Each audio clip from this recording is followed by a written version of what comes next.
So for those of you who've taken my other classes or some other classes I've taught on the platform, the online platform, I really like to do examples. I like to look at code. I like to write code. I like to talk about code.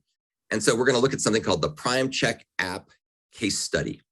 And this particular case study is something you can get here at my live lessons repository.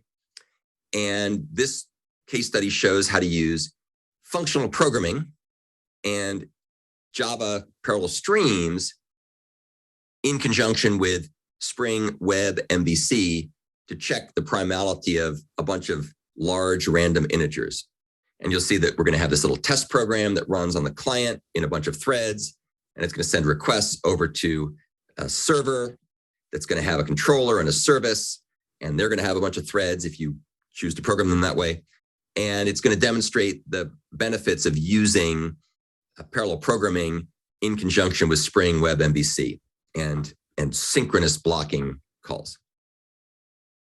So this case study will show a whole bunch of things. It'll show how you can use Spring WebMVC to send and receive HTTP GET requests.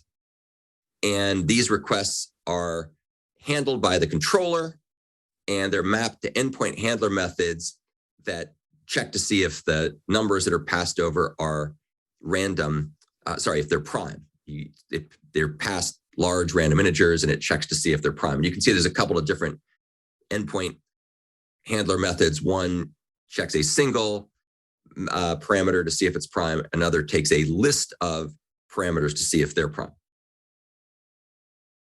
And we're going to see how you can use synchronous two-way calls.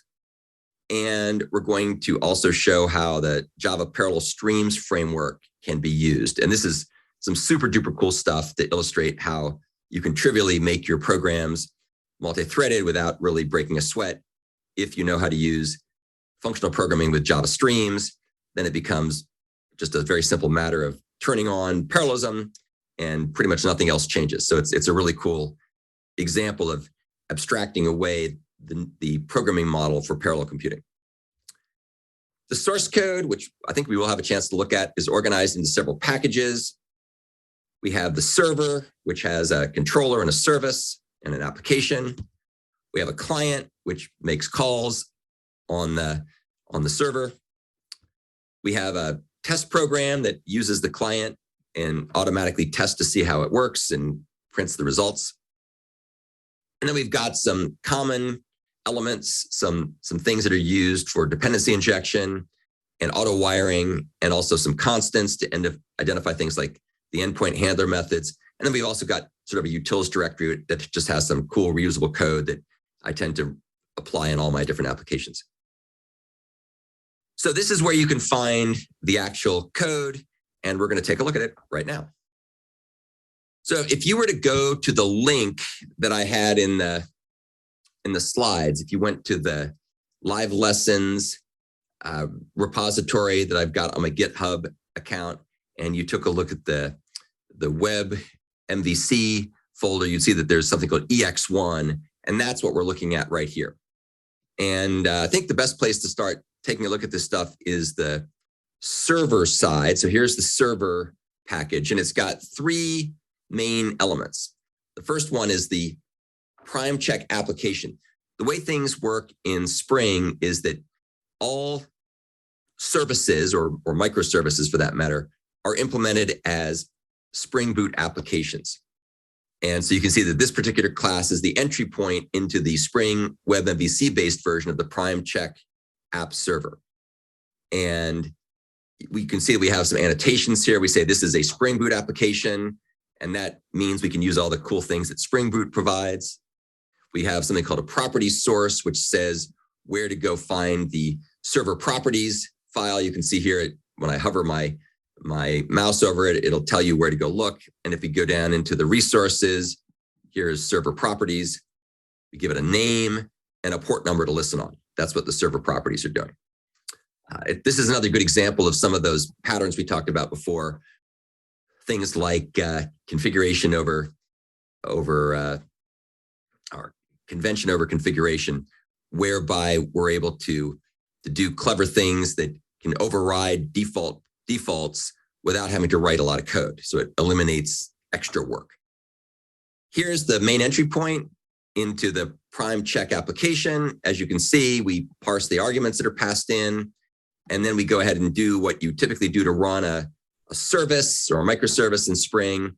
We say Spring application.run, and then we pass in the class file that corresponds to this object, so this class. So this class will be compiled, as you know, by the Java compiler into the PrimeCheck application.class file, and we go ahead and we launch that. And when you watch the videos that Professor White's put out, he kind of explains how this all works. But basically, when this happens, a whole pile of things occur under the hood where lots of dependency injection takes place and fields are auto-wired together and all the different dependencies are all brought together at runtime. And one of the key things that'll happen as a consequence of all this is we'll end up with a PrimeCheck controller. And this is basically the piece of code that the Spring framework will call back on when requests from clients show up. So we'll see how this all works here in a second. But you can kind of see the documentation here is explaining what this class does. This is going to, as I say, figure out whether or not integers are prime. And there's a whole bunch of stuff going on here. So for example, we have this thing called a REST controller, which says this is a controller that's used for RESTful web services, kind of described up here.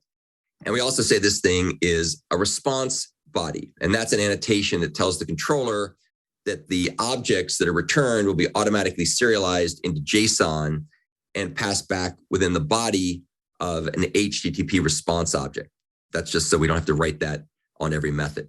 That just is an overall annotation. And you see that there's actually an annotation compiler that does all the low-level grubby work of doing all the magic to auto-generate gobs of code to make all this stuff work.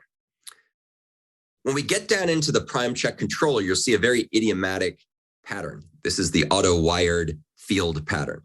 And what this does is this says, I want to have the Spring framework automatically connect this controller or an instance of this controller with an injected instance of something called the PrimeCheck service. We'll look at PrimeCheck service in a second. PrimeCheck service is what is going to actually do the business logic here. So let's go take a look at what methods are exposed. There's only a handful of methods exposed here. One's called checkIfPrime and the other is called checkIfPrimeList. So as you can see, checkIfPrime is an endpoint handler method. And you can see it's given a name with the checkIfPrime constant. It's a /checkIfPrime that gets used when we build the URL. It's going to be sent over to from the client to the server. And checkIfPrime takes an integer, and it just goes ahead and forwards to the checkIfPrime method provided by the auto-wired service. So you can see checkIfPrime doesn't really do much of anything here. It just takes an integer, forwards to the service, and then returns the result as the result of that. So not much interesting here. And you can also see that checkIfPrime is a get endpoint. So it's going to be used to provide a method that will handle the checkIfPrime HTTP GET request. Looking down here to checkIfPrimeList, this is a little bit more interesting. It's also going to be a GET mapping, and it's got a name that's checkIfPrimeList. That's the name that will be used to map it at the HTTP request level, GET request level. But over here, we have something a little different. We have a list of integers. And because of the way that Spring works, we have to define this to explicitly be an annotation indicating this is a request parameter. So that just is telling the underlying Spring framework to know how to take the incoming HTTP request and encode it in such a way that it'll appear as a list of integers to this method. And we also pass in a Boolean parameter called parallel, which will end up deciding whether or not we do parallel or sequential processing in the service. As before, all we do is we forward to the service's checkIfPrimeList, passing in these native data types. So the biggest difference between the controller and the service is the controller has to handle the translation between HTTP and native types and the reverse on the way out. But the service doesn't have to worry about any of that. It just deals with good old Java native types. So here's the service. This is annotated as a Spring service, which enables it to be automatically wired up here with this auto wired annotation. The service knows where to find that. So these are the methods that actually do the work. This is all pretty simple. It takes a prime candidate. It calls a little helper method called isPrime. I'm not going to walk through this, but the isPrime method intentionally is meant to be inefficient. It does a brute force computation to see if a number is prime. If the number is prime, it'll return a 0. If a number is not prime, it'll return the smallest factor for that number.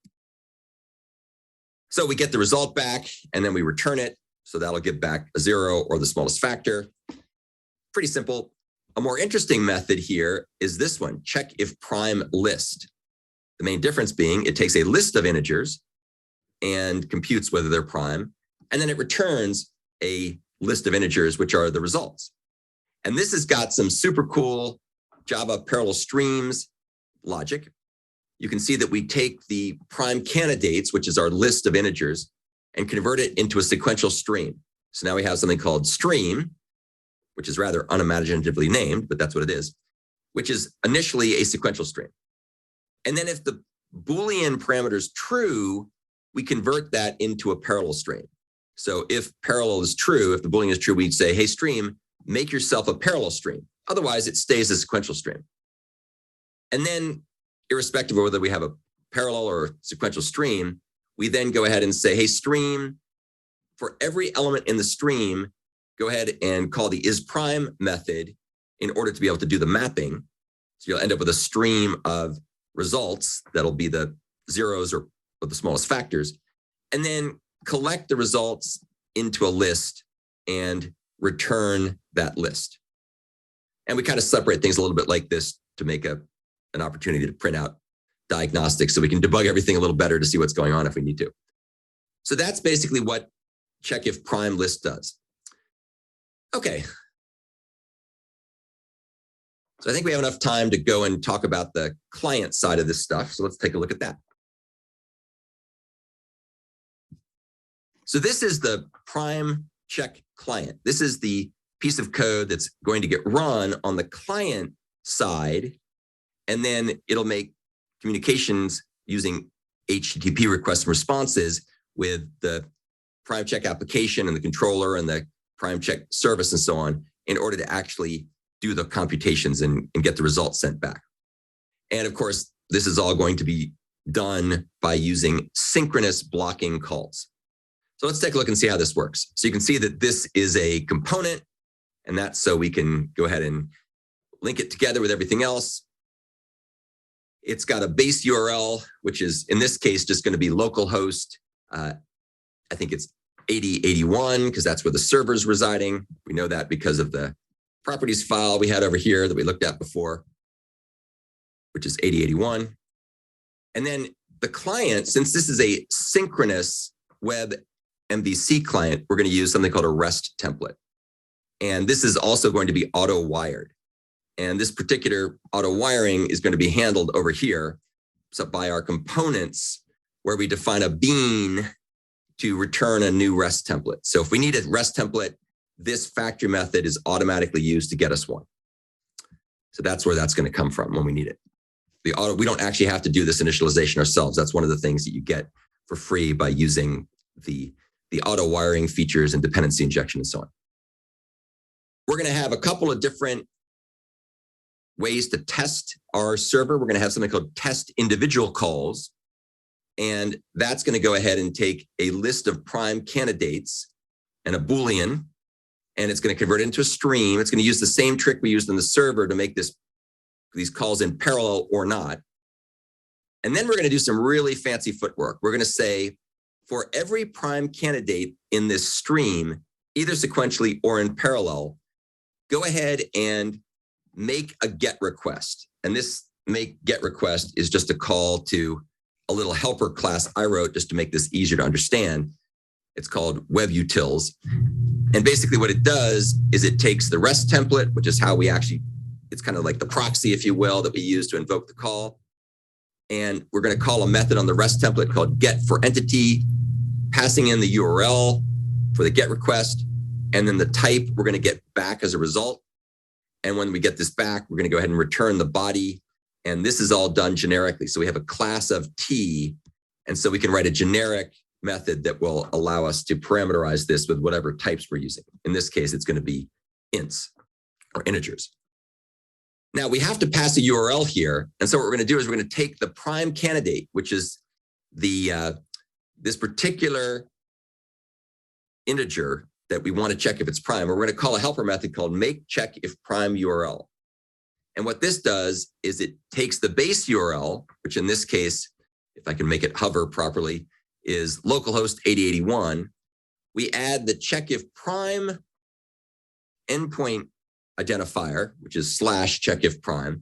And then we go ahead and we encode the name of the parameter, which is called prime candidate, and then we give it the actual value. So this is going to return a string, and that string is then going to be passed to make get request, and that's then going to use that as the URL to send to the server in order to be able to get this thing to do its duty. So basically what we're doing here is we're sending out a bunch of synchronous two-way requests to the server.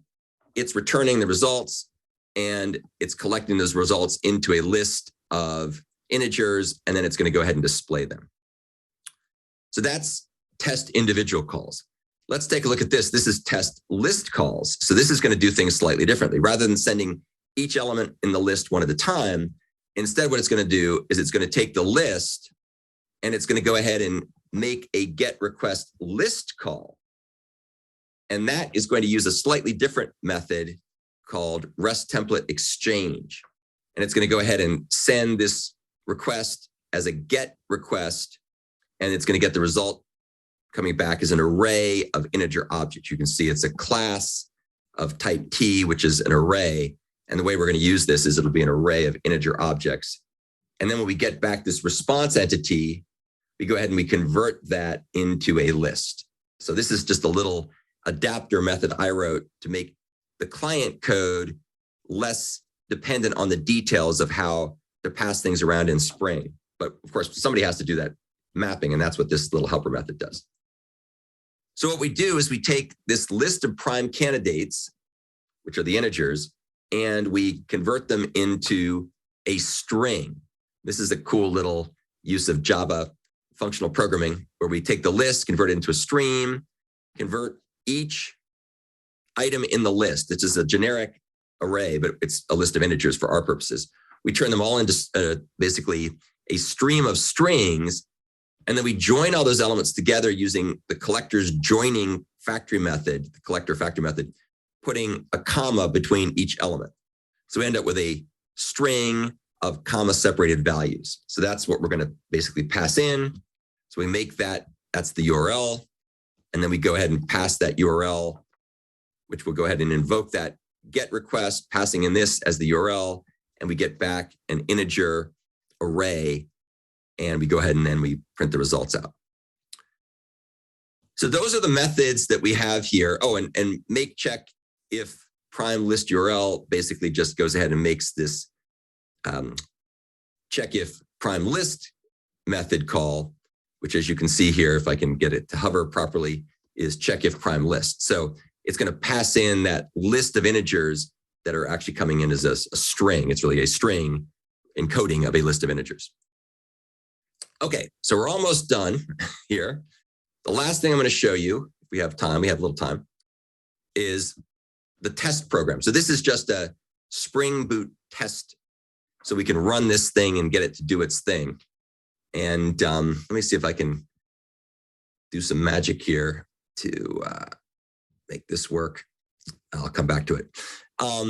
So this is the test program. You can see we auto wire it to work with our test client. We have some arguments that tell it what to do. And then I'm not going to go into this in great detail because we're kind of running short on time, but we generate a list of random numbers, which we just do like this. We just generate a bunch of random numbers. And then we go ahead and we test the individual calls sequentially, test the list calls sequentially.